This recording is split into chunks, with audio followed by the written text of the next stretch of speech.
Patay ang hindi pa pinangalanang content creator dyan sa lungsod ng Puerto Princesa sa Palawan matapos kumain ng nakalalasong uri ng alimango na karaniwan palang natatagpuan sa ilang baybayin ng bansa. At ayon sa ulat, ilang oras matapos siyang kainin itong alimango, ito pala siya, no? Nakaramdam daw siya ng matinding hilo, pagsusuka, pamamanhid ng katawan at, ayun na, hirap na sa paghinga. Agad siyang isinugod ng mga kasama niya sa ospital, ngunit doon siya namatay.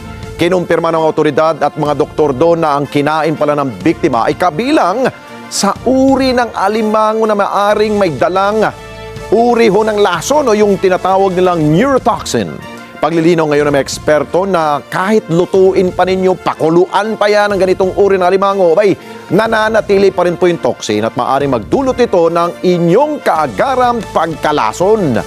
Ayan pala siya. Ano pangalan ng crab na yan, ha? Ayun, devil. Naku, nakakatakot pala yan. At batay sa paunang investigasyon, kinuhanan pa ng video ng biktima pagkain niya. O ayun, no? Sinyut niya sa bibig niya. Ay ang alimango na yan at ibinahagi ito sa social media. Kaya, ingat-ingat po tayo, ha? Yung mga fresh na kinakain.